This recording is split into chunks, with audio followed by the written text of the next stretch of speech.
Ishmael is everywhere in the modern church, not as a person, but as a mindset, a spiritual system, the flesh trying to do God's work without God's heart. Who or what does Ishmael represent? Ishmael represents what is born of the flesh and not the spirit. Galatians chapter 4, verse 23. Human effort trying to force God's promises, control, religion, striving, and performance. He symbolizes strength without surrender, external faith without internal connection, and a form of godliness without power. Let's look at how Ishmael shows up in today's church. 1. Ministries built on human strength instead of God's voice. Churches relying on charisma, marketing, and platforms rather than prayer, fasting, and building altars. Furthermore, powerful atmospheres without repentance or holiness. That's Ishmael. Man trying to make something happen instead of waiting for God's timing. 2. Religious performance over relationship. Christians who look the part but remain unchanged, demonstrating gifts without love, forgiveness, or obedience. That's Ishmael. Outward form without inward transformation. 3.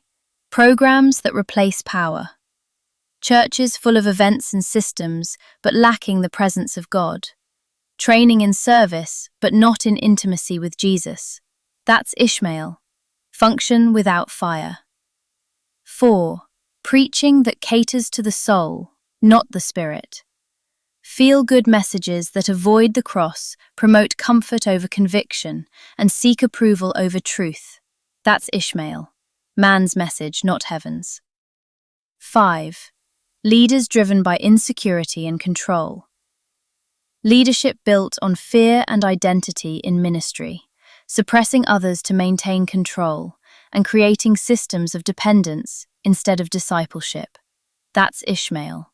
Fear-based leadership. And what does God say? Cast out the bondwoman and her son. Galatians chapter 4, verse 30. Because Ishmael cannot inherit the promise. God is calling his people back to surrender over strategy, purity over performance, obedience over offerings, presence over programs, and intimacy over image. The church isn't called to raise up more Ishmaels. It's called to wait for the Isaacs, the people, movements, and moments birthed through God's Spirit and in his perfect timing. We must get back to allowing God to shape the church rather than going ahead of him in efforts of the flesh, which produces dead religious services. His people need to hear from him directly, rather than rely on the building and the pastors primarily for their growth.